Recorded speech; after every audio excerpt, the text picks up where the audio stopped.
Well, good morning. My name is Cheryl Stewart, and I have the honor of serving as chair of the Spokane Police Foundation. And on behalf of the entire board and the organization, I want to thank you for being here for our annual Breakfast with the Chief fundraiser. This is our 8th year hosting this event, and I've got to say this for the last 3 years, but it continues to be true. This is our biggest event ever. Thank you so much. This is amazing. You know, when we got to move the food out of the room, we're getting too big, which is awesome. Not too big, bigger. That's awesome. So thank you. So whether you've been with us from the very beginning, which many of you have, or this is your first time here, I want to assure you today you are a part of something really special. You're going to walk away from here today with a better understanding of the foundation and of the police department and the work they do every day on behalf of our community, much of which never makes the news, but has such a tremendous impact. And so we're very excited to share that with you later today. Before we get started, though, I want to invite up SPD Chaplain Mickey Tudor for today's invocation. Nice. Oh yeah, come on. Hey, good morning, everybody. I just have one question before we actually pray and open the services. You didn't start eating yet, did you? Would you bow your heads and pray with me? Well, Heavenly Father, thank you for this morning, for the food before us and for the hands that prepared it. We're grateful for the chance to gather in unity and in purpose. We thank you for especially for the many community partners here today, businesses, organizations, and individuals who believe in Spokane and stand behind our officers. Their support helps carry the mission of the Spokane Police Foundation to enhance the quality of life in our city by joining with citizens in support of our police and the important work that they do.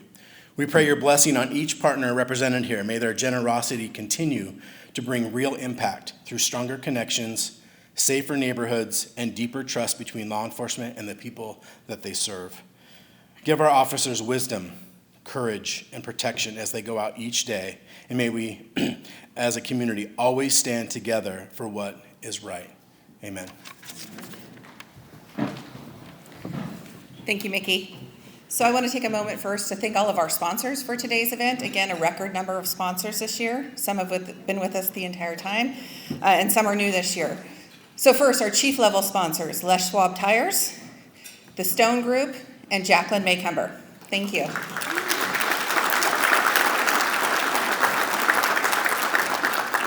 And our sergeant level sponsors, Marie Pence, Windermere Real Estate, Greater Spokane Substance Abuse Council, and the Spokane International Airport. Thank you.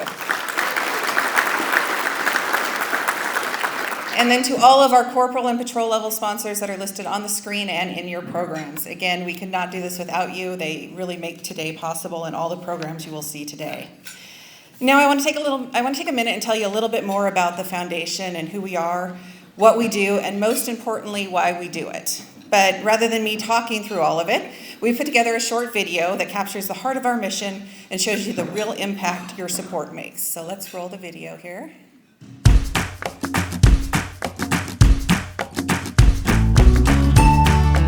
The Spokane Police Foundation is a nonprofit 501c3 that was formed in 2016 by local business leaders. The foundation works with the police department leadership in order to provide financial support for some of our amazing programs. And the support helps the department build stronger relationships with the community. Officer Jen Kearns here, your Community Outreach Officer. The Spokane Police Foundation helps officers connect with the community, especially through youth outreach. The Police Activities League is our flagship outreach program.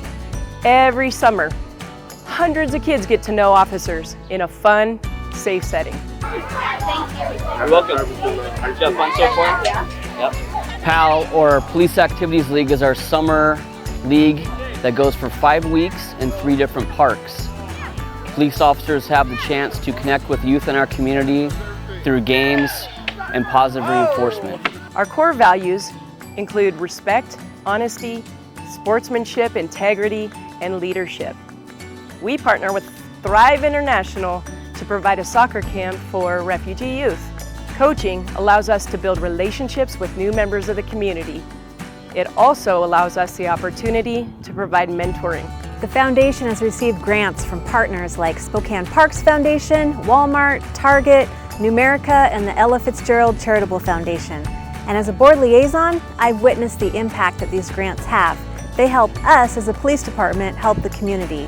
One grant from the Spokane Bike Swap allowed officers to give bikes to kids who had never had bikes before. Every year, we sponsor families at Christmas with our donor partners.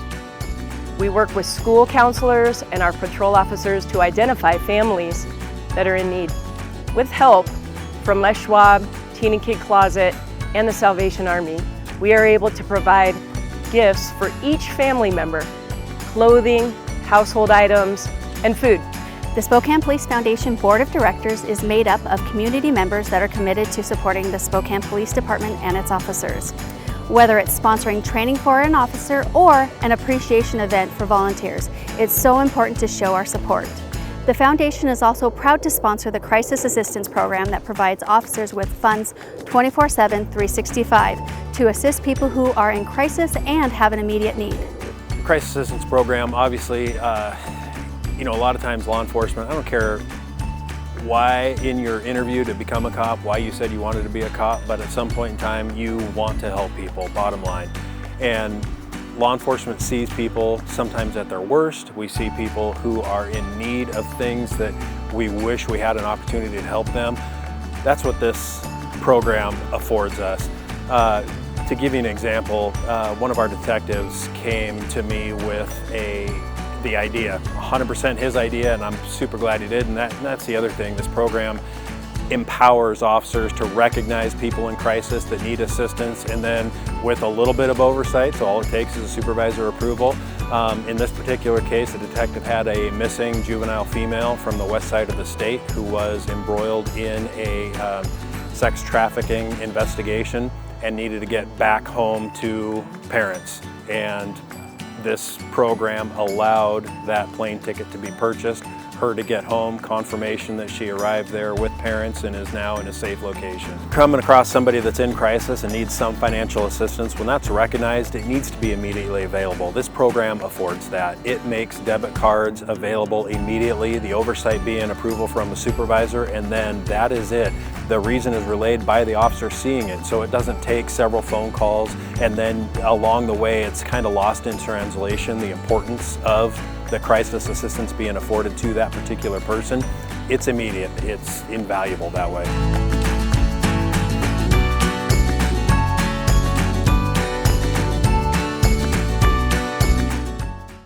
Thank you. Yeah, thank you to everyone in that video. So I hope that gave you a better sense of why we're here this morning. Every program you just saw was made possible because of community support. People like you showing up, giving back, and believing in the work we do. So speaking of showing up, I also want to take a moment to recognize a part of the foundation that often doesn't get the spotlight, and that's the people behind the scenes. Our board is 100% volunteer-led. Every program we run, every dollar we raise is powered by people who care deeply about this community and chose to give their time and talent to make it stronger. And because we are 100% volunteer run, more of your donations go directly where they should, into the programs. In fact, only about 6.5% of the money we raise goes to overhead costs. That's something we're incredibly proud of, and it's a big reason why your support makes a real immediate difference. So I want to recognize all of my fellow board members. Could all of my fellow board members please stand and be recognized? Thank you. Thank you all.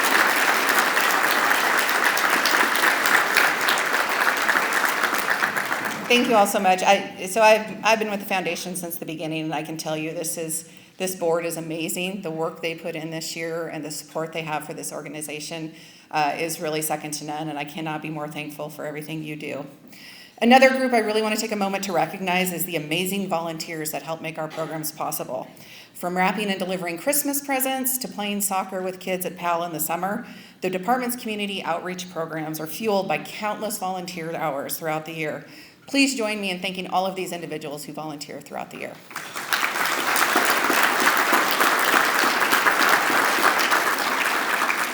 Thank you. Now I would like to invite up City of Spokane Mayor Lisa Brown to introduce Chief Hall.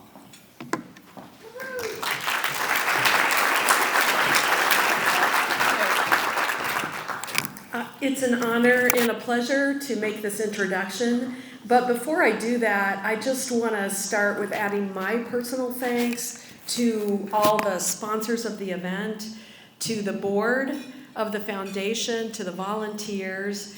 And it's also great to look out and see officers here that I see on the streets of Spokane and that I see at community events, and knowing that they're doing that work off duty to contribute to the community in so many ways. And this turnout is truly awesome as well. And the public-private partnership that it signifies is a strength of the city of Spokane. And the support that you have provided in either volunteering or contributing is truly amplifying and magnifying the effect of the public support that goes to our police department. We had an extensive and very engaged community process to select our new police chief. And at the recommendation of my team and Maggie Yates, who led the work, we had an open public forum with the finalists and at the Central Library. And we were a little like, oh, this could go a lot of different ways. But many members of the community showed up and got to meet in person in small groups with the candidates. And the result of that process was a truly unanimous decision to select Kevin Hall. It's not just his experience coming up through the ranks, serving the Tucson Police Department and as an assistant chief for many years, but in many other positions. It's not just his very impressive educational credentials, which I won't go through because I think that would embarrass him, and he doesn't like that. And it's not just his recognition nationally. I mean, he is truly recognized nationally as a leader in taking evidence and evaluating what works and in continual improvement. So evidence-based policing, and he's in the National Hall of Fame for evidence-based policing. And it's all of that, but more than that, in just the short time that he has been here, he has added so much in his outreach and communication with the community, in his relationship with the department, the officers, and the team at SPD, and he adds an immeasurable amount to my cabinet and our sub-cabinet on community safety. So with that, I'm very pleased to present our police chief, Kevin Hall.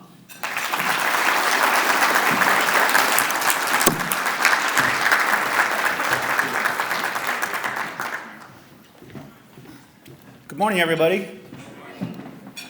First of all, thank you all for being here. I know it's everybody has a busy day, and we will certainly respect your time and make sure that this is a valuable experience for you, hopefully.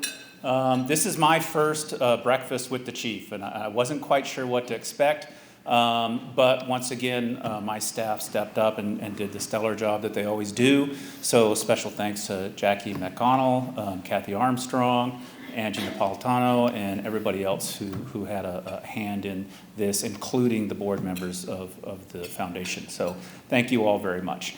We had a lot of conversations about what we wanted to do here. And first of all, I guess, for those of you who haven't met me, and I've met a lot of people in this room, surprisingly, is you know who I am. So Kevin Hall, I spent 32 and a half years in Tucson with the Tucson Police Department, rising up through the ranks, as the mayor said. In probably the past or the last 10 to 12 years while I was there, I figured out or I was exposed to what the mayor mentioned as evidence-based policing. And that term gets thrown around a lot, but essentially what it means is that you take the best available research that's out there and you apply that to your programs, your policies, and your protocols. So you take what you know works, or at least is indicating that it works, and you use that rather than just coming up with stuff that sounds good, looks good, feels good, and throwing it out there. And then what we don't do very well in law enforcement across the nation is we don't measure stuff. So we'll put something in place and then we don't measure it. We don't determine whether it's actually working or, just as importantly, if it's causing any harm. And there are tons of examples about programs that we in law enforcement have implemented over the years that have caused harm, and we didn't notice it right away because we weren't measuring it, we weren't evaluating it, we weren't watching it. So those are the kind of things that I have a great deal of passion about. I want to make sure that what we're providing to the community here in Spokane is actually working, that it's cost effective, that we're doing cost benefit analysis, which is also something probably most of the people in this room, that's like, yeah, we do that every single day. Guess what? In law enforcement, we don't. But we're starting to, and we're starting to figure out we need to be very responsible stewards of the public monies that we get, and we need to make sure that what we're doing is worth the cost that's being expended. So those are some of the things I bring forward from sort of an executive leadership standpoint. But at another level, I want to just ensure that you all are aware how deeply invested I am in Spokane. I'm continually asked, how's it going? How are you feeling? And I continually have to say, I have zero regrets. I love this community. I am enjoying it even more now with the weather. But I even liked, we were just having this conversation, I even enjoyed this winter. This is my first winter up here. And everybody's saying it was a very mild winter. Just wait, just wait. And I'm like, okay, I'll take the mild winter because I really liked it. It's a great community. It's a fantastic police department. I can't tell you how much good work is occurring out there that we just can't figure out how to get it out into the community.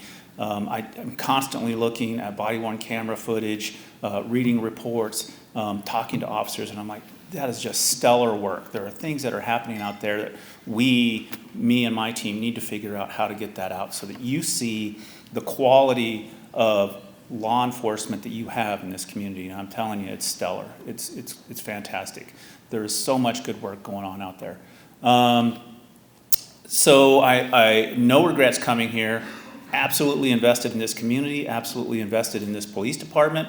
I have made it very clear to my leadership team that day one, I'm already looking at succession planning, and I continue that to this day. There are people sitting in this room who could very well be leading this agency 10 years from now. And I say that with complete sincerity. And I will continue to push the development of all of the officers to get to wherever they want to go in their career and make sure that they do it successfully for the benefit of this community. Another big, big passion of mine. So that being said, staff put together a PowerPoint. We're going to zip through it. I'm going to read all of the slides line by line, and there'll be a small quiz at the end. But hopefully you'll find this enjoyable, and I'll add comments here and there. I am not going to read from the slides. You all can read. Wrong direction. Kathy. There we go. Okay. Yeah, that's me. That's our very beautiful city. I have to tell you, I'm going to edit here. I have 4 adult sons, 3 grandsons. They've all come up and visited me up here, and they are in love with this city as much as I am. They come up here, and I was just talking to Emily about this. When I have visitors come up here, my family, they're like, this is the best place we've ever seen. This place is great.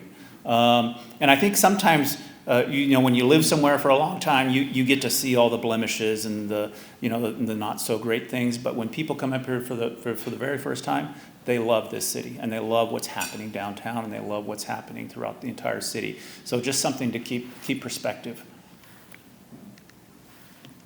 One of the things we always have had here are individual values, value-based policing. One of the things I wanted to bring also are organizational values. Once again, my passion is evidence-based policing, and that falls right in with constitutional policing. Constitutional policing simply means that we respect the rights of everybody that we police, who is in the city, and we do that with dignity. Community-centered policing. This is what the foundation is all about and assists us.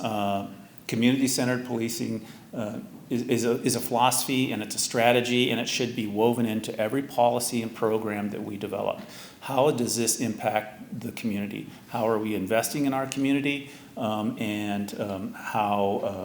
do we continue to build on a community? One of the things that I like to say, my staff probably hates to hear this because I say it over and over, is we are not going to fix any of the problems that we're facing by ourselves. The police by themselves are not going to fix any of these problems. It has to be a partnership. It has to be co-produced. We have to do it together. We'll take the lion's share of the work, but we'll never be successful without the support of our community and the participation of our community. We did push out our strategic plan. We had some strategic priorities. There's a couple right there in the middle that are super important to me that we're struggling to wrap our hands around, and that's increasing employee wellness with both strategies and programmatic opportunities. This is a tough job. Everybody has a tough job, and everybody has struggles throughout their life. But when you see the things that my officers see on a daily basis, and then they go home and they have to deal with sick kids or elderly parents or financial considerations that we all have, granted, it wears and it's a grind. And I would submit that, once again, law enforcement in the past has not done a great job of investing in their employees and dealing with some of the things that we expect our officers to go out and deal with. I grew up in a culture of suck it up, buttercup. This is what you signed up for. That has to go out the window, because that is just detrimental to our employees. So the increasing employee wellness along with recruitment and retention are really big priorities right now. We're looking out at the horizon. We all can see what's happening with the financial sort of future of both of our country and the region. And so I have a great deal of concern about what we can do in these two areas given our budgetary constraints. But we will struggle to persevere. Technology, a lot of things that we want to do involve technology, and that's simply because technology can be extremely efficient and effective when we just don't have the staff to do traditional policing. Technology can take up some of that, certainly not all of it, but it certainly can take up some. And flock cameras, those are license plate readers. They simply read the license plate. They don't take pictures of the drivers or the occupants. Those are extremely valuable in follow-up investigations, finding stolen cars, a host of different investigative methods we can use flock cameras for. Through the good graces of council, those were approved and will be coming. Violent crime. Some of you may have heard me speak publicly about this. When I first got here, all I ever heard about was homelessness and open-air drug use. Very serious problems, yes. But the other serious problem that I never heard about was gun violence, and Spokane does have a gun violence problem. So we are changing that narrative. We're investing in technology to address gun violence.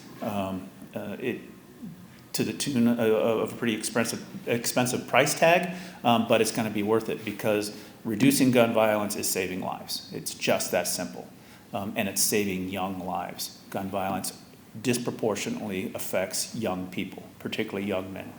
So we need to make that investment, and we're going to continue to go down that path to reduce violence, particularly gun violence in Spokane.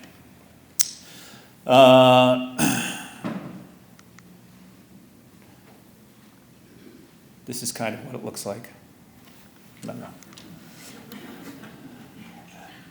This is a couple of cases where it shows how valuable these cameras are and the information and the intel that we get from them. What we're hoping for in the future, if I can get the positions, is to partner, and I've had these conversations with Sheriff Knowles as recently as last week, was that we can put staff in and contribute to the Real-Time Crime Center that the Sheriff's Department is currently staffed and funding, so that we can bring in some expertise from an analytical standpoint, as well as staffing to assist in these cases. A Real-Time Crime Center is basically a hub for for all of these different cameras and technologies to go into one place for analysts to look at and make a determination of what's valuable, what's not, but also be able to push that out to officers in the field in real time, hence the name. Sometimes before they even arrive at a call, they'll know about the address, about the people who live there, about previous calls there, any of this stuff that can be valuable for the officers and their safety. I'm guessing you're all fast readers. The digital forensic lab, this is the future of policing. Everything is on these little things that we carry around with us all day long. Our phones, our entertainment centers in our cars, everything that we do digitally, it can be tracked, can be used in an investigative method, and it takes an enormous amount of expertise, an enormous amount of education and training, and quite a bit of experience to understand how to utilize the tools that we have to recover and analyze digital evidence. We can actually put phones back together that have been destroyed. I don't know if the case is in here, it might be in another slide, where we recovered a phone that was thrown into a body of water for a period, a long period. We recovered the phone, and our folks were able to take it apart, put it back together, and get the information out of it that we needed for a successful prosecution.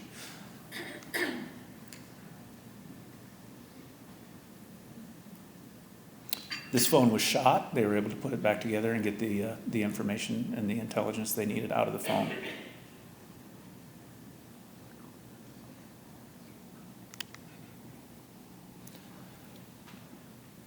There's a disturbing trend across the country, and we are not immune from this trend of crimes that are occurring on the internet, particularly involving young people. They're very disturbing. The FBI is doing a lot of great work in this area, but following up on leads that sometimes occur globally. A lot of suspects, and I just learned about another one from the FBI, that is preying upon children here in Spokane, is actually in Spain. And that's how intricate and complex some of these investigations can be. And so the forensic evidence that we need it just continues to grow and become far more complex in these investigations.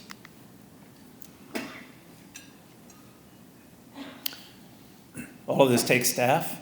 We continue to increase our staff in this area and will in the future.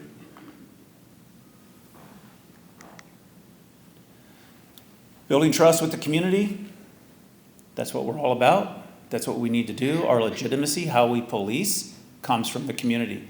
If we're not seen as a legitimate police force in the community, our effectiveness is essentially gone. We have to have that legitimacy. NROs, if I could have the NROs that are in the room stand up, please. These are neighborhood resource officers.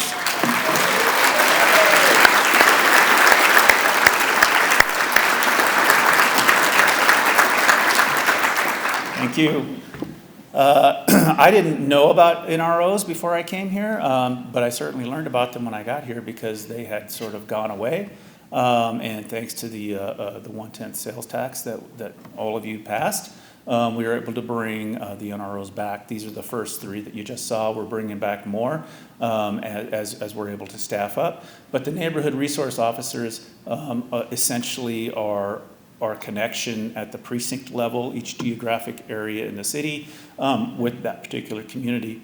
And we will continue to grow their responsibilities. They're also, they work on quality of life issues, houses that are problem, drug houses, abandoned houses, property owners who may or may not live out of state but simply are not paying attention to what's going on with their properties in the city. The NROs are critical in that. And like I said, we're going to continue to grow what they do and expand on their responsibilities. But these are going to be critical in our community outreach in each of the precincts.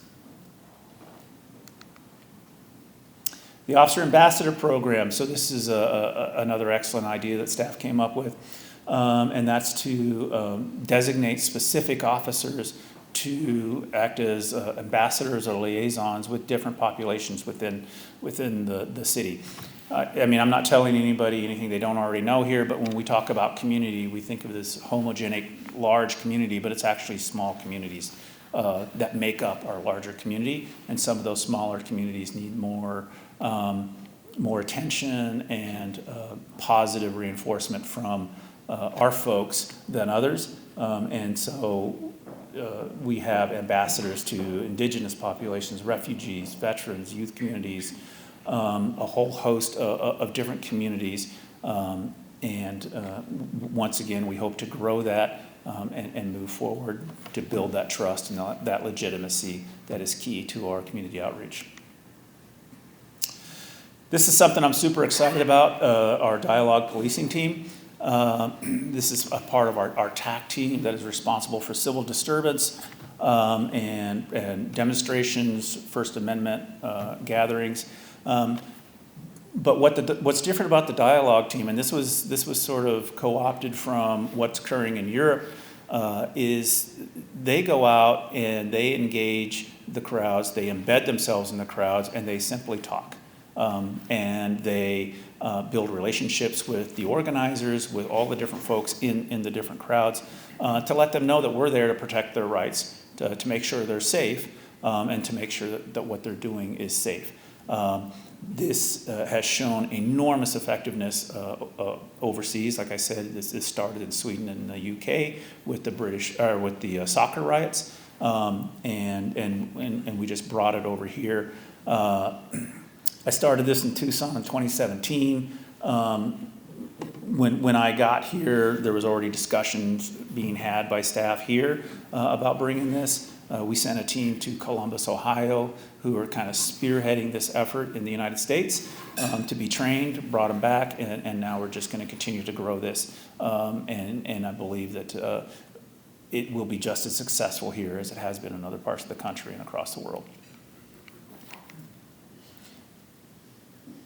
Officers, Spokane Police. We're gonna keep people not blocking anything. These are dialogue officers. Stopping anyone from going inside. We're not too worried about that, and that's actually what our team was established for. We're part of the Spokane Police Dialogue team. Okay. So we actually just come out and we stand with big groups, and we try to just be a source of communication with each other. Yeah, we have two primary functions. First of all, is just keep the community safe. Second of all, is protect First Amendment activity. Yep. So appreciate it. Biggest concerns today would just be folks coming to the event, have rite of passage to get to the event. We agree with that, yeah. Yeah, and I've dealt with some of the folks here before, and we haven't had any issues in the past, so I don't expect any today, and you guys are already lined up in a great way. But yeah, it is what it is. Yeah, right? Absolutely. Thanks for coming out and being a peacekeeper. That was excellent. So we intentionally put them in different colored shirts so that they're recognized as dialogue officers. They have a different mission to accomplish at those events. And like I said, so far we've had nothing but positive comments and responses to this model. We're going to continue to grow it. We already talked about wellness and what we're doing there, first responder clinic plans. This is a clinic that was started by a doctor in Idaho, in Boise. They specifically deal with first responders. A lot of it is cardiac health, and they do expanded cardiac health exams. And this is an issue for both fire and police officers.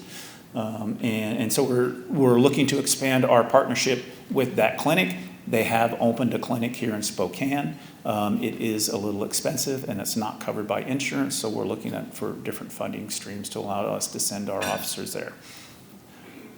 Wellness Week, these are all partnerships with Spokane Police Foundation, wellness appreciation events. One of the things I noticed when I got here is it's kind of special to Spokane, the support that the police department has here. And I've told staff over and over, there's got to be gratitude for this, because I'm telling you, it is not like this in other places in the country that I've been, and certainly not where I'm from and spent 32 years.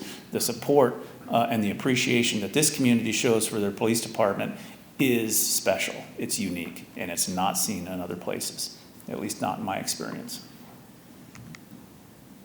Boulder Crest Foundation, this is something else from my previous life in Tucson. We worked with Boulder Crest. This started out as a military program. It was for veterans, combat veterans coming back from overseas deployments, to help them reintegrate back into public life and to deal with the trauma that they experienced. What they found was it was very similar to trauma that the officers experience. So they created a program for first responders. Tucson and Miami-Dade were the two first cities to bring this in for their police department. I went through the program. It's a 40-hour program, and it basically just teaches resiliency skills. It teaches things like meditation, journaling, breathing exercises, understanding your emotional regulation, and then some really basic things like financial health, how to take care of your credit card debt, things like that. All the stuff that causes us a great deal of stress and we don't really know how to deal with, Boulder Crest teaches you how to do that. That's why it's called Struggle Well. Everybody struggles. They teach you how to struggle well. We are bringing this program here. We've already sent some folks through it in different places, and once again, we're searching for funding. It's not free, and we will find the money though, and bring classes here so that we can get most, if not all, of our members through it. I'd also like to include our retirees who, once they retire, they don't just offload the trauma of a 20 or 30-year career. They're still carrying it with them. And I think we owe it to our retirees to offer this to them as well as our professional staff. We have professional staff. We have folks in records who look at body-worn camera all day long, and they're seeing the same things that the officers see, and they do it every single day. So we can't forget our professional staff when it comes to wellness programs like this, as I would submit.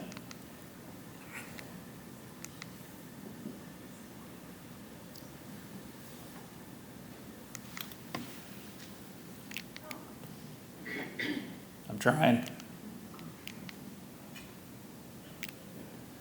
Jay, you got cut.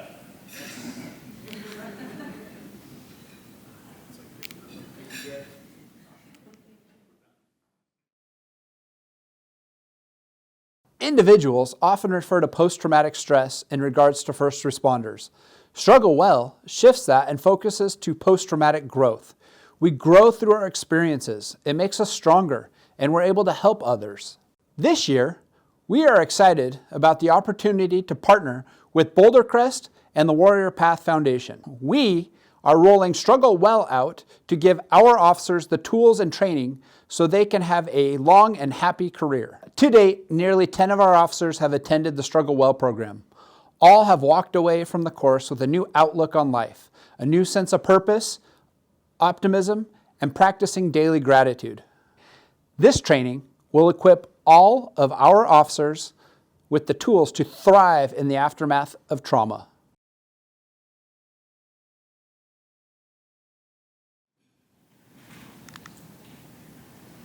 Recruitment and retention, this is the one, and I've already had this conversation with a couple of folks in this room. This is the one that does sort of keep me up at night as I look out at the financial future of the city and the nation. Cops are expensive. There's just no getting around it. Roughly just shy of 90% of my budget is personnel costs. The only way for me to cut costs is to cut personnel. That's where all my costs are. So we have to come up with some pretty innovative strategies to continue to increase our recruitment efforts, but also retain the experience that we have. And that's where a lot of the things that we just talked about with our wellness initiatives is dealing with burnout, with folks who've just had enough, and quite frankly, a younger generation who aren't invested in pensions and spending 20 years in a career. And there's no, I guess I don't struggle with it as much as some of my peers, but I maybe because I have 4 sons who are sort of in this boat, but they just want to do something for a while, and they said, okay, that's great, now I'm going to go do something else. So we need to think about how we capture them at least for 5, 7, 10 years, and get the work out of them and the experience, and then we're okay with them going off and doing something else, because quite frankly, that's what we're looking at right now. The age of 20, 25, and 30-year careers, I think, is shrinking. This is also the one where I reach out publicly to everybody in the room and say, this is a good career, and it pays very well in Washington State, and it's one of the few careers where you have a pension. And you don't have to be young. Some of the folks who just graduated from our academy have life experiences. They're in their 30s and early 40s, and they're going to be successful, I guarantee it, because they have mature critical decision-making skills and the life experiences behind them. So if you're looking for a second career, we're hiring.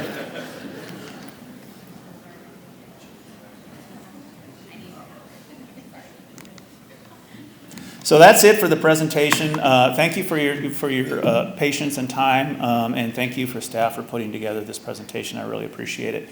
I didn't want to just stand up here and talk at you all, but that being said, I do want to offer up a couple of things.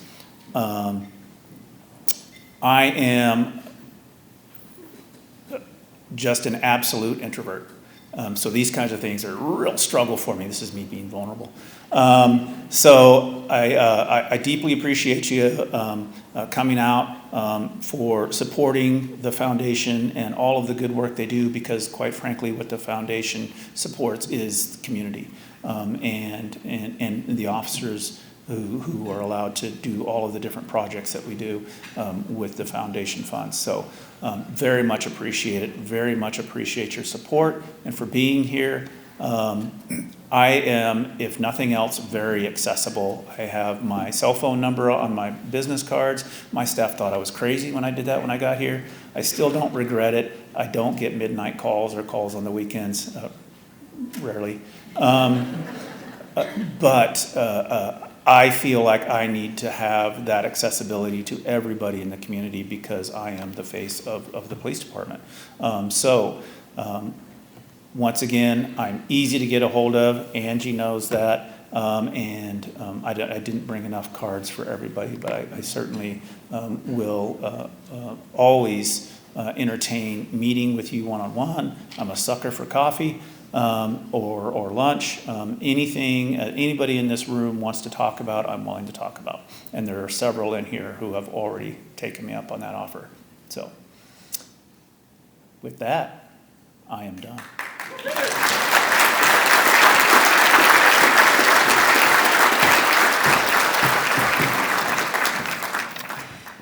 My name is Jackie McConnell, and I have the honor of working for the Spokane Police Department, but I also have the honor of being a board liaison. And Kathy Armstrong, who's sitting in the audience, she and I do a lot of work with the foundation in order to bring some of the programs to the police department. So as part of the police department, one of the things that I have the ability to do, or the opportunity to do, is oversee the community outreach programs and community outreach officers. So I really appreciate being able to work with the foundation, because as the chief said, it's already been said, the foundation does a lot of work so that we can have the community outreach programs and some other things that they help support, and be able to do that with the department. We would not be able to do the things that we do, some of the pictures that you're seeing up here. We would not be able to do this without the support of the foundation. So you all being here today, being committed to your police department, thank you very much. And I know we have some new supporters, and we have supporters who've been here for a long time. Thank you for being here, and thank you for your financial support. Some of the programs that we have with the Spokane Police Department, I'm just going to run through them real quick, that we're able to have through the support of the Spokane Police Foundation, is the Cadets and Explorers. These are young adults that have an interest in coming into law enforcement. It's kind of a pipeline ideally for jobs in the police department. The foundation helps support some of the programs with the cadets and explorers. We have the crisis assistance program that will be talked more about, so I'm not going to go in depth about that. The PAL, Police Activities League. Every summer we run the Police Activities League. The support that the foundation gives is tremendous for that program. And this year we're also going to begin partnering with Peak 7. They're here today, so we appreciate their partnership and their support. General Youth Outreach. The Spokane Police Foundation helps support from just being able to go into classrooms and bring snacks, because as we all know, food opens a lot of doors, right? And it starts a lot of good conversations. Our Thrive Soccer Camp that we're able to do is a tremendous outreach with youth. And what better way to be able to work with those youth than through coaching. And Lino Jackson is here today from Thrive. Thank you, Lino, for your partnership. Our Shop with a Cop program that we do, sometimes it's at Christmas, sometimes it's when school is beginning, and Teen and Kid Closet is a tremendous partner. I know they're in the audience. Thank you for your partnership, as well as some of other organizations. Our Christmas Adopt a Family program, we adopt 20 plus families a year. I usually tell Jen to limit it, Officer Jen Kearns. She doesn't listen to me. And we usually do more families than we should, but she pulls it off every year. I don't know how she does it, but she pulls it off. This year we have a new partnership that we're going to begin here pretty soon, and it's with an organization called Kindness 911. Again, this is an opportunity that's brought to us through the support of the Spokane Police Foundation. And Kindness 911, basically, they partner with us and they provide us what they're called kindness citations. So we're going to have kindness cops that are going to be going out and giving kindness citations throughout the year. So if they see somebody, somebody walking an elderly person across the road or picking up litter or whatever it is, an officer can go up to them and give them a kindness citation. So we are excited to kick that off this year. So if you get a kindness citation, let us know about it and let us know what you think of the program. And with that, I'm going to introduce Jen Kearns. And while she's coming up, I do want to say that one of the amazing things about the foundation, among others, is that when you donate to the foundation, you're able to kind of earmark your funds if you want. So you can do general funds, but if you have a passion for SWAT or youth outreach or the cadets and explorers, whatever, you can also earmark your funds, and that's what it will be spent on. So I just wanted to throw that out there. This is Jen Kearns. I think everybody in Spokane knows Jen. But here's Jen. Thank you, Jackie. Good morning. Thank you so much for being here, everyone. Thank you, Mayor, Maggie. Appreciate you guys coming. It's awesome. Chief Hall, well done. Well done. If you guys didn't see Chief Hall's testimony to Congress concerning fentanyl, it is online. It was tremendous. He did a fantastic job. So I appreciate it. Thank you. Thank you. Who in the room today has been told, I love you, since you woke up this morning? Just put your hands in the air. That is the first question I ask every time I walk into a classroom at school, whether it is elementary, middle school, high school. And the amount of people in this room that just raised their hands is the amount of people in schools that don't raise their hands. So I tell them every single time, I love you guys. We are here for you. We care about you. It makes a big difference. I ask who has received a hug today. That positive touch is huge. The kids are our future. This is why we do all of this stuff. So I have been so blessed to work with so many cool teachers and counselors, student counselors. They are amazing human beings. They are our supermen, superwomen. The work that they're doing is directly translating over to the work that the police and the Spokane Police Foundation are doing. So it's a great marriage. I think everybody already spoke about most of the programs that we do, and I think they did that on purpose so I don't have to stand up here and talk for too long. I think they're limiting my time. I'm very passionate about the work that we do here. YPI it's the Youth Police Initiative. It is an awesome program. We would love to get back into the schools more regularly like we had in the past. We're getting there. We're getting our foot in the door. We're at New Tech Skill Center. We're at Crosswalk Youth Shelter. We are at Excelsior Wellness. Couple other places, and it's a 5-day program. It's a very intentional program to build connection with kids and the police. It's very important because it allows us the time to have these really important conversations and cover topics when it's not in a stressful moment. It's not a stressful time. I'm dressed like this today. I didn't have to wear my Class A uniform because this is exactly what I wear when I walk into a school or into a business. At first I fought it because I was like, we're the police. This is my uniform. This is what I wear. And as I was in the schools, I noticed that there was a natural distance to me. And that is crazy because if you know me, you know that I like to be real up and close and have a great connection. So the moment I took off all of my vest, my patrol uniform, and all of that, it was an unbelievable difference of the staff in the schools, the kids running up to me, giving me a hug. There wasn't this sort of level of intimidation. So that is the reason why I am wearing this uniform. It seems to be a whole lot more, I don't know, it promotes connectedness. So I am going to change PAL this year. So the thing that I have noticed after meeting with all of the kids in Spokane through the schools and all the other projects that we do and events, I've noticed that from the age of 40 down, all the way down to the elementary school kids, volunteerism in America is dead. Every time we have a volunteer situation, I'll ask a high school kid or a junior high school kid, like, hey, do you want to come down and volunteer for this event? And this is the first question they ask back.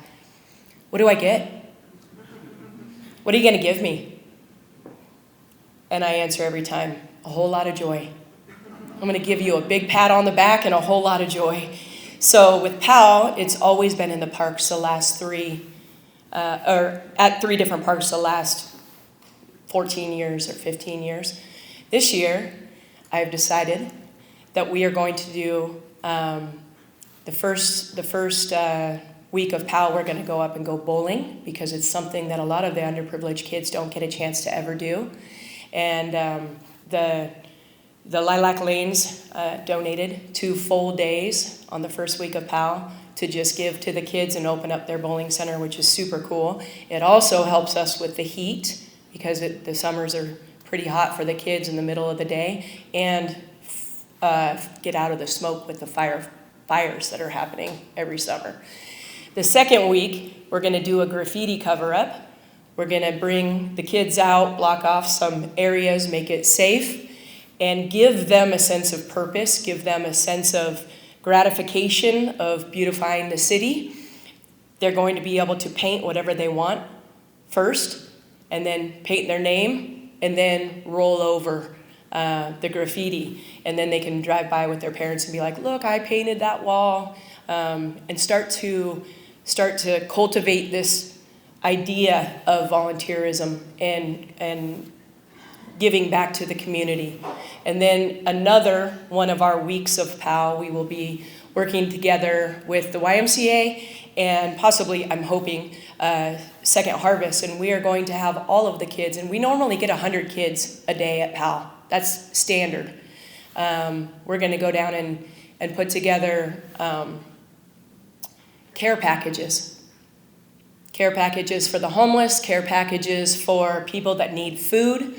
And the kids are going to do it, And then we're gonna get to a location downtown where people can walk into and the kids can hand in a safe environment people food, and they can feel what it feels like to make somebody happy, make somebody's day, and get into this idea of volunteerism. So try to use PAL in a little bit different way and get the community a little bit more involved. And from there, we also have this camp that Jackie was speaking about with Thrive International. Thank you so much, Jackson, for being here. We love our partnership with you guys. Micah Prim, my partner in community outreach, he is now named an NRO, which is a fantastic choice. He runs the camp, him together with Jackson, and it gives us a really, really good chance, intentional conversation and building really great relationships with a lot of new members of our community, which is really cool. So thank you, Jackson. We are starting a new program through PAL. I've gone a couple of times. I work with the Spokane Juvenile Detention Center, and we have the coordination of services classes. And we have these classes that they have to go through before they can be reintroduced out into the public. And they've been really, really good over the last couple of years. But we've decided to add chess into that situation. So I've been in to JDC and played chess with the juveniles that are in there. And it's been a really cool experience because chess is all about strategy, and strategy directly relates to life. So they love it. They get a chance to get out of their cells. They get a chance to talk to cops, to talk to the jail staff, to play against us, talk a little shit to us, which happens in a really safe environment. It's really good. Sorry, Chief. And we have decided to expand this program into the Spokane Public Libraries. So we will be having chess nights once every 3 or 4 weeks, where any kid can drop in and play chess with cops. So that'll be a great new addition. In saying that, and in saying all of the things that we are doing, we definitely need funding and we need support. We have so many cops here in Spokane with excellent ideas, but we need the funding in order to do these things. And it's good work. It's good work, and also speaking about all the wellness stuff with the officers. Healthy cops are happy cops, right? And it's really, really important that we have your guys' support. I do want to say it is excellent to be in a room full of leaders because it is so rare to be around leaders. And I see a bunch of leaders out here, and I want to thank the sponsors and the resources that we have in the room that are willing to work with us and doing a great job. So I appreciate you guys. I would like to introduce 2 school counselors. One is Lori Gibson from Arlington School, and Colleen Combs from Lidgerwood, and I have worked extensively with both of these women. So I welcome them.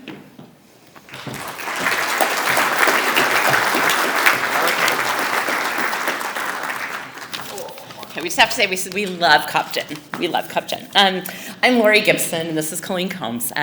We are used to being in front of children, so we might be a little nervous. So we're going to read from our notes. But it's just a joy to be here. It is a joy to be in this room, and we're very, very honored. Both Colleen and I have been elementary school counselors for collectively over 60 years, which is old.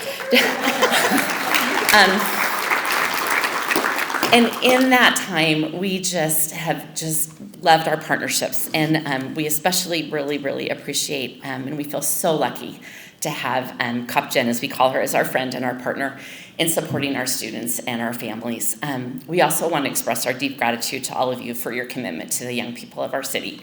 I was born and raised in Spokane, and I just love everything I've heard today. Because there's more going on even than you know. Like, I knew a lot of things, but I didn't know all these things. Mm-hmm. And so that just brings such hope for us. And it's not just the Christmas gifts or the financial assistance that happens for our kids, But more importantly, it's about community. I know that word has been said a lot today, but that stability, the value that it brings to our kids, the renewed hope for the efforts that it brings to them. So thank you for those of you that are here, and for many of you that have come, I guess, many, many years, for just being the quiet heroes in our community. As school counselors, we have the privilege of seeing just firsthand the impact that it happens to our kids in our building. And Colleen's going to share one personal story, and then. It's a long one. There are so many. I kept thinking of which story do I begin with. There are just so many in terms of how the community outreach program has affected our kids, our staff, our community, and our families. It's so impressive. But the first kid, I know Jen will remember this one vividly, that pops up, we'll call him Jay. And he is a kid who came to us with so much trauma, so many adverse childhood experiences under his little belt. And it got in the way of his learning, and it got in the way of his behavior and how he connected with kids and staff.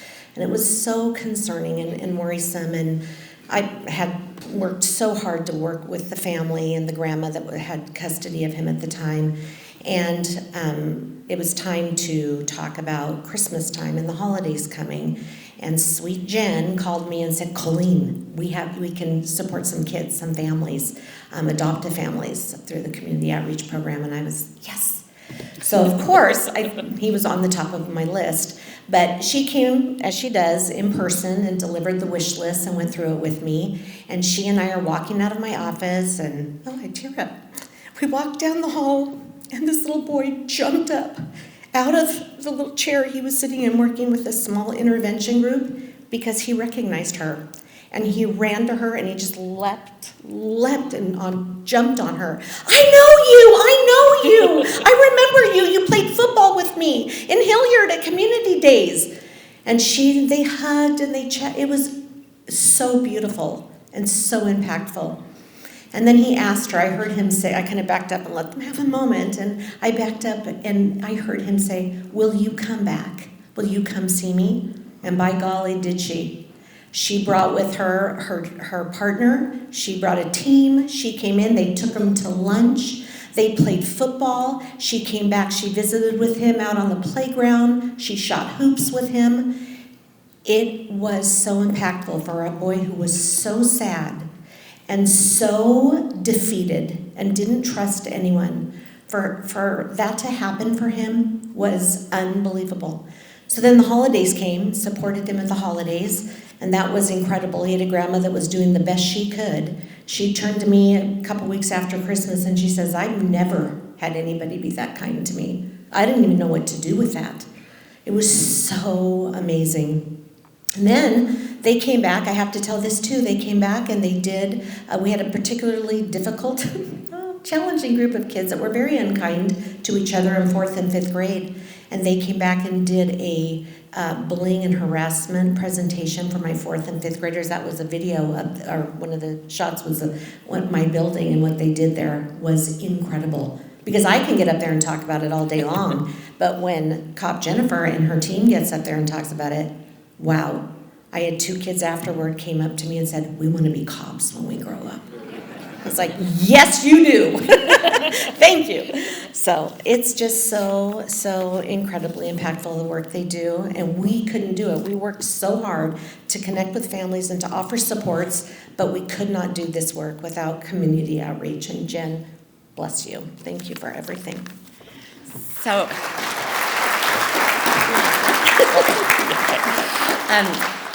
we have a couple more things to say, but I wanted to give you a picture because that's kind of what we do with kids. We give them pictures to help them understand. And I know that you are all very familiar with ACEs, with adverse childhood experiences. But the picture that we want to give, which I think kind of is more thorough and more complete, is when you think of it as a tree. The part that is above the ground is the experiences that the kids tell us about. You know, some of the things that Colleen just talked about. But what is important, even more so, is what's underneath. It's about the roots. It's about the soil. And so our kids can have hardships. Things can happen with their families. Things can happen with the bad choices of their parents. Those kinds of things. But if you are in a community where there are people that are investing, that are nourishing, that are enriching that soil and those roots, you are going to make it.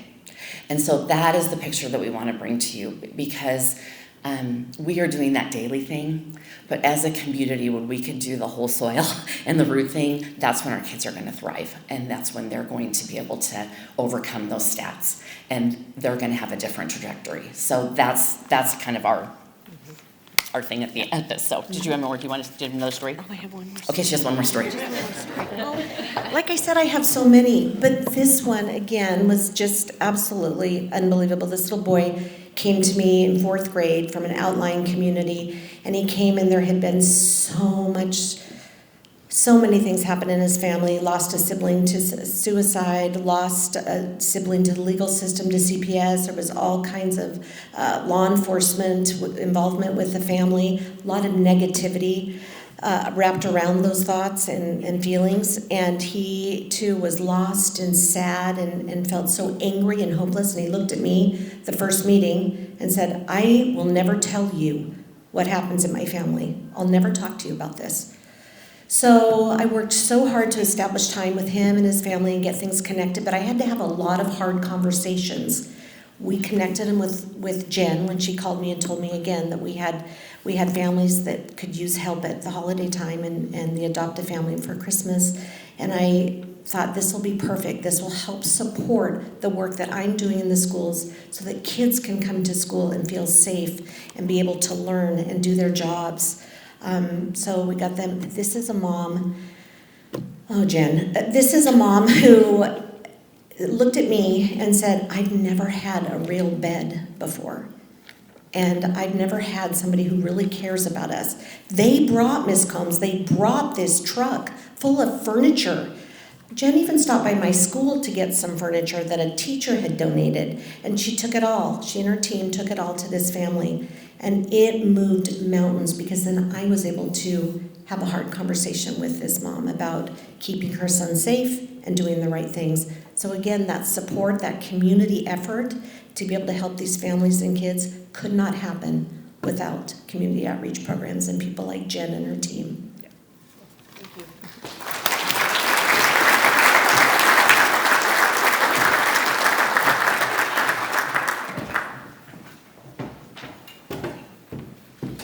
Nate, where are you at? Nate Spearing. Where'd you go? Oh, there you are, right in front of court, of course. So I'm going to introduce Lieutenant Nate Spearing. He oversees some of our investigative units, and he's going to talk to you about the Crisis Assistance Program and some of the impact that that has had.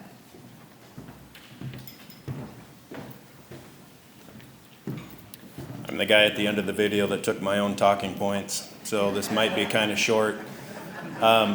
This is my 28th year on the department. I was born and raised in Spokane, graduated from Gonzaga University, and I learned 2 things this morning: that this is not called the COG, which stood for Center of Gonzaga, anymore. Fortunately, Henningsen is on the Google Maps. And if you have a desk job, you need to try your uniform on well ahead of a speech. But I was serious in the video when I said we get into this job to help people. And anybody who is in law enforcement answered that at some point in their career. Early in mine, at 23 years old, I thought that was finding a guy walking down Sprague Avenue from a local concert venue with 2 electric guitars in his hand at about 4 o'clock in the morning. We call that suspicious. When one of the electric guitars had Kid Rock's signature on it, and that was not Kid Rock carrying it, I knew I was onto something. I had helped, at the end of that call, that local venue get their wall art back. That was helping. But my definition of help changed. Like most people with age experience, getting married changed that, having children changed that, losing my mom changed that. And you get to the point in this career where you see horrible things. And if you have friends that are cops, don't ask them what's the worst thing they've seen. Ask them what most impact they've had. Crisis Assistance is a program that allows our officers to be in a situation with the life experience they bring to that call and recognize somebody who truly needs help and then act on it immediately. In 2024, we had a detective on a scene of a female who needed involuntary treatment, so she was going to be leaving, and has a 4-year-old child who had no bed, no bedding, no pillows, no stuffed animals, not a 4-year-old's dream bedroom. That detective is a father. That detective is a husband. In that moment, it means the most to the officer with that experience to be able to affect somebody and actually help. His definition of help was totally different. You've heard, I'm sure, at the end of December in '24, two sole breadwinners for their families, one with 4 children under the age of 7, one with 2 children, both with partners, were in a work truck heading to work together when a tree fell on their vehicle and killed both of them. It was about, I think that was December 18th. So now you have 2 families that are in apartments that are looking at Christmas right around the corner and very devastated. You have a collision investigator who is a husband. You have a crime victim advocate, which we are fortunate to have in major crimes, who comes from an extended family of siblings. With their experience, recognizing the immediate need for help, reached out to the Spokane Police Foundation and got approval for, it was just over $3,000 to cover January's rent for both families, which is great. Then the department does what the department does and sends out an email, and by the end of that, we have over $4,000 in donation. You saw Joyce Lockhart on video here talking about the Spokane Police Foundation. Well, when you take $4,000 to Walmart and a debit card and you try to buy more than $500 worth of gift cards, you get shut down pretty quick. I only carry a couple of cards on me, and at 8 o'clock in the morning, Joyce is bringing me a handful of cash from our account to make that happen up at Walmart. You take those experiences and we talk about officer wellness, and it's a little bit selfish. So your cop friend, when you ask him that question, you're going to get an answer something like these experiences, which when I take that away, it's not the crime scenes that we investigate. It's not those nasty things that do impact us.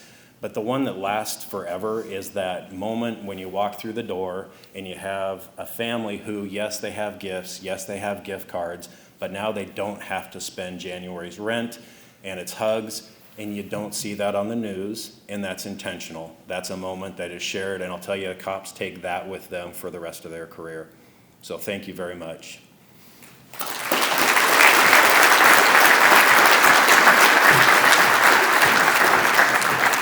So I'm going to invite back up to the podium Cheryl and Jim McDevitt so they can come back up. And these stories that you've heard, and we talk about officer wellness, think about the officer wellness and the impact of that with the stories that Lieutenant Spearing told, that the officers get to leave with that, to leave a crisis situation better than you found it. That helps with our officer wellness as well. And also to throw out there all these youth enrichment programs that we do, the work that we're doing in the schools. That is also recruitment for future police officers and professional staff for the police department. So again, thank you for your support. Thank you for being here today. We just really appreciate you. Mayor, Maggie, thank you very much for being here today. Thank you, all of you.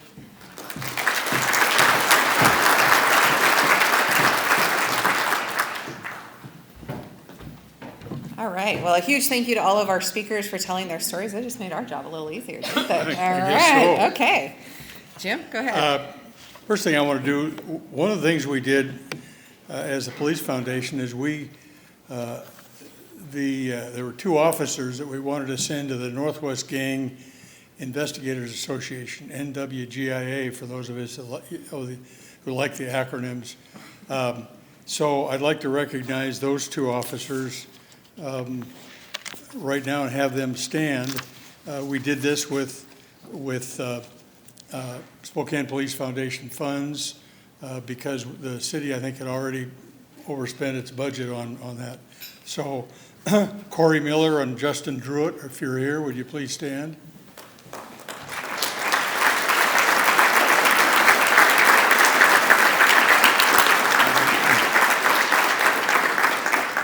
Thank you.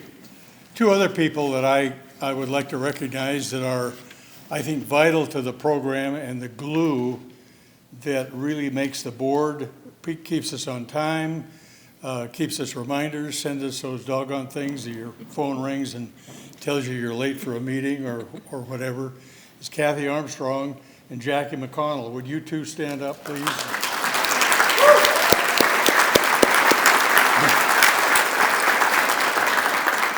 Those two ladies are wonderful, and they're the ones that really keep the board liaison with the department, keep us informed, and keep us moving forward. Now I'd like everybody in the Spokane Police Department to stand up, please, and be recognized, because this is what we're all about. So please do.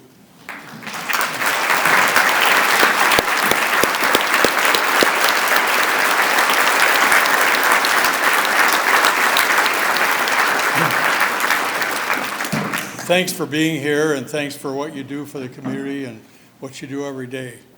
Now, this is the part of the program you've all been waiting for. You're all either reaching for your wallets, your credit cards, your checkbook, or the exit. One of those. But I think you've seen, and I don't think we could talk any more or any better about why it is we do what we do and why the board is so passionate about what we do for the community and for the police department through the Police Foundation.